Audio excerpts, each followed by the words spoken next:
함께 보실 말씀 레위기서 5장 1절에서 6절 함께 교독하고 6절은 다 찍겠습니다. 1절 제가 먼저 읽습니다. 만일 누구든지 저주하는 소리를 듣고서도 증인이 되어 그 본 것이나 알고 있는 것을 알리지 아니하면 그는 자기의 죄를 져야 할 것이요 그 허물이 그에게로 돌아갈 것이며 만일 누구든지 부정한 것들고 부정한 진심이 시거나 부정한 가축이 시거나 부정한 곤충이 사태를 만들었으면 부지중이라고 할지라도 그 몸이 더러워서 허물이 있을 것이요 만일 부지 중에 어떤 사람의 부정에 닿았는데 그 사람의 부정이 어떠한 부정이든지 그것을 깨달았을 때에는 허물이 있을 것이요 만일 누구든지 입술로 맹세하여 악한 일이든지 선한 일이든지 하리라고 함부로 말하면 그 사람이 함부로 말하여 연사한 것이 무엇이든지 깨닫지 못하다가 그것을 깨닫게 되었을 때에는 그중 하나에 그에게 허물이 있을 것이니 이 중 하나의 허물이 있을 때에는 아무 일에 잘못하였노라 자복하고 그 잘못으로 말미암아 여호와께 속죄제를 드리되 양떼의 암컷 어린 양이나 염소를 끌어다가 속죄제를 드릴 것이요 제사장은 그의 허물을 위하여 속죄할지니라. 아멘. 네, 인사합니다. 우리 예수님, 예수님의 은혜와 평강이 넘치시기를 축원합니다. 아멘. 아멘. 오늘 함께 읽으신 레위기서 5장 1절에서 6절 본문 토대로 허물이 있을 때 해야 할 일이라는 제목으로 말씀 받겠습니다. 허물이 있을 때 해야 할 일. 자, 오늘의 본문 말씀은 그런 거죠. 죄와 허물이 있을 때 우리가 어떤 자세를 취해야 될 것인가. 속죄제를 얘기하는 건데요. 자, 범죄를 목격했거나 그리고 간접적인 경로로 그 범죄를 알고 있었음에도 불구하고 그것을 막거나 증인으로서 증거로서 그것을 이렇게 증인서지 않으면 이게 허물이 된다는 것입니다. 그 다음에 이제 부정이 되었다 이런 얘기죠. 우리가 만일 부지 중에서 어떤 사람의 부정에 당하는데 그 사람의 부정이 있으면 어떠한 부정이든지 이런 얘기들 그리고 부정한 것들을 부정한 짐승의 들짐승의 사체나 쭉 나오죠. 이것은 하나님 백성으로서 부정한 것은 어떠한 형태로든지 피해야 된다. 이것을 의미합니다. 부정의 모양이라도 버려야 된다라고 하는 것을 의미하는 것이고요.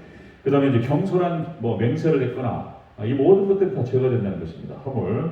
자, 그렇다면 이것을 깨달았을 때, 나에게 지금 이런 죄가 있었고 허물이 있었다라고 하는 사실을 알았을 때에 어떻게 하느냐?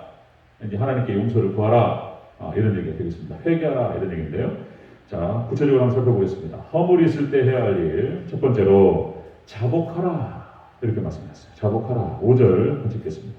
시작. 이 중 하나의 허물이 있을 때에는 아무 일에 잘못하였노라 자복하고 아멘. 이 자복하다는 말은 내던지다 그런 뜻입니다. 내던지고 가지고 있었던 잘못을 던져버리는 거예요. 던져버리고 고백하다 이런 뜻입니다.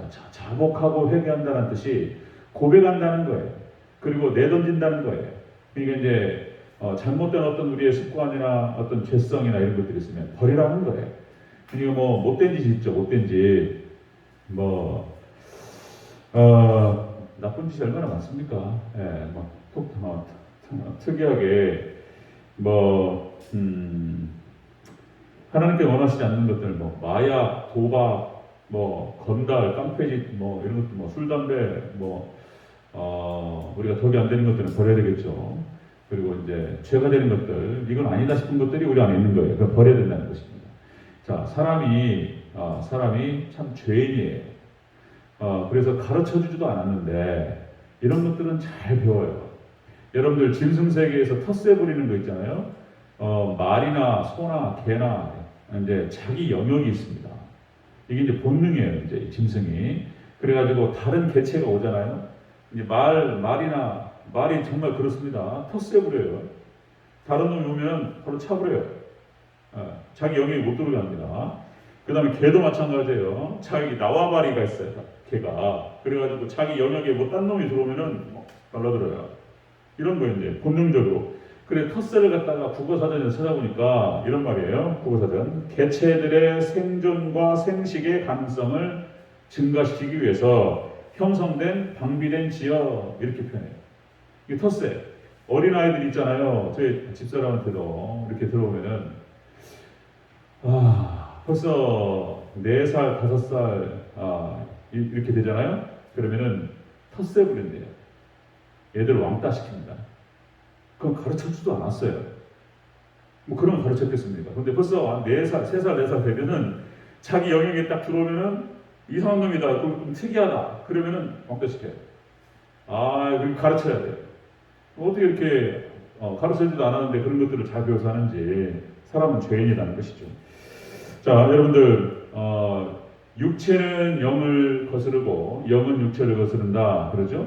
자, 갈라디아서 5장 17절에서 이렇게 기록됩니다. 육체의 소욕은 성령을 거스르고 성령은 육체를 거스르나니 이 둘이 서로 대적한다.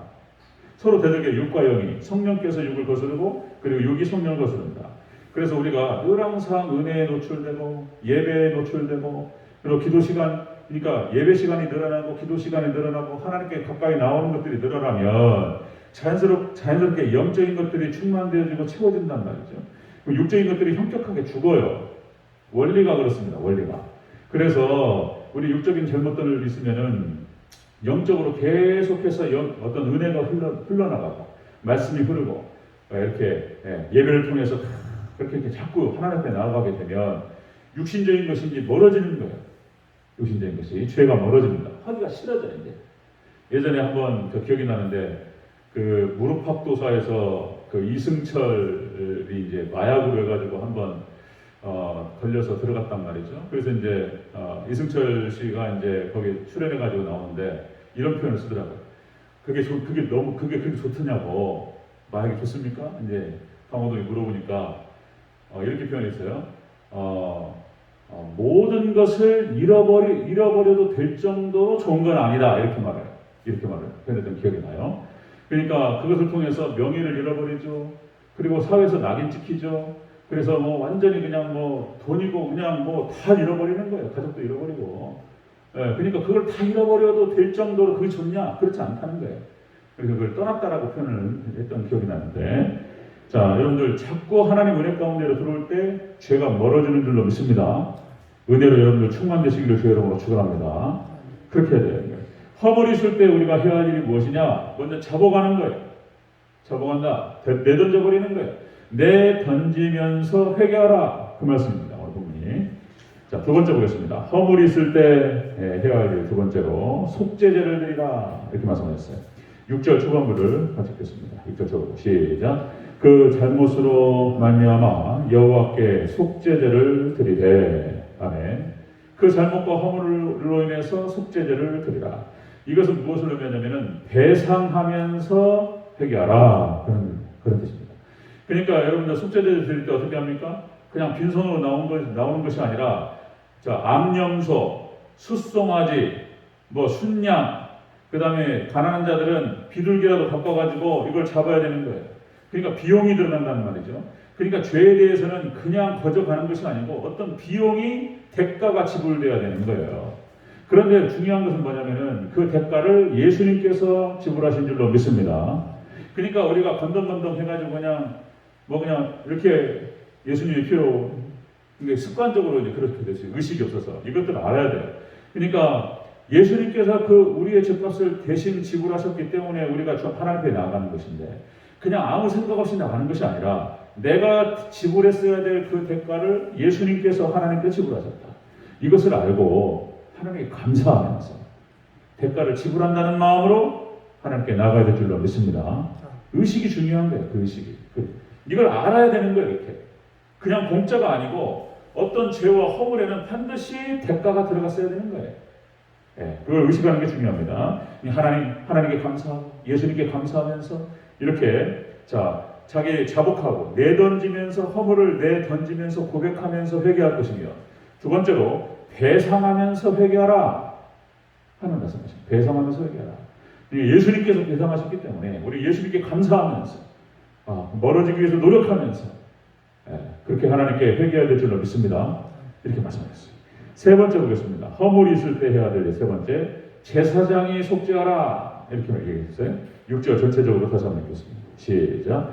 그 잘못으로 말미암아 여호와께 속죄제를 드리되 양떼의 암컷 어린 양이나 염소를 끌어다가 속죄제를 드릴 것이요 제사장은 그 허물을 위하여 속죄할지니라. 아멘. 제사장이 속죄한다. 또 말씀드리면 이 개념을 통해서 캐톨릭이 무슨 뭐 이렇게 고해성사가 있고 용서합니다 이게 아니라는 거예요. 이게 아니고 여기서 제사장은 예수님을 예표합니다. 우리의 대제사장 되신 예수님께서 우리 죄를 사하시는 줄로 믿습니다. 예수님을 예표하는 거예요. 대제사장이. 또 이 안에는 역시 또 주의종 영접사상 이런 게 있는 거예요. 신약에서 예수님께서 사도들에게 이제 위임하신단 말이에요. 그래서 이제 사도들을 통해서 교회를 세우게 하시고 교회를 끌어가게 하시고 이제 그런 신약 사상이 나타나는데 구약 사상에 이런 게 있는 거예요. 제사장이 이렇게 이 죄를 사한다, 속죄, 제사장이 사하는 것이 아니고 제사장을 통해서 이 하나님께로 나아가는 거예요. 제물을 가지고 제사장을 통해서 나아가서 그 죄를 사한다라고 해서 제사장이 속죄한다는 표현이 나오는데 제사장이 사하는 게 아니죠. 예, 하나님께서 용서하시는 줄로 믿습니다. 예, 여기 제사장은 역시 또 예수님을 예표한다라고 하는 것입니다. 자, 여러분들 우리 죄를 사하시는 분은 오직 예수님밖에 없는 줄로 믿습니다. 예수님 사하시는 거예요. 로마서 5장 9절. 자, 그러면 이제 우리가 그의 피로 말미암아 의롭다 하심을 받았으니 더욱 그로 말미암아 진노하심에서 구원을 얻으리라. 예수님을 통해서 하나님의 진노에서 벗어나는 거예요. 예수님을 통해서 우리가 구원을 받는 거예요. 레위기 전체가 다 예수님이에요. 그냥. 초림 예수님, 십자가를 상징합니다. 정리하면요, 허물이 있을 때 우리는 어떻게 해야 되는가? 허물을 발견하고 깨달았습니다. 그러면 자복하라. 그 허물을 내던지면서 회개하라. 두 번째, 속죄제를 드리라. 배상하면서 회개하라. 그리고 세 번째, 예수님만이 그 죄를 사하신다는 사실을 깨닫고 예수님께로 더 가까이 나아가라. 그런 뜻이 되겠습니다. 여러분들 늘 항상 회개의 삶, 우리 자신을 개혁하는 그런 삶 가운데서 하나님의 거룩하심을 이루고 그렇게 예수님을 닮아가는 저와 여러분 되시기를 주의 이름으로 축원합니다. 아멘. 아멘. 기도하겠습니다.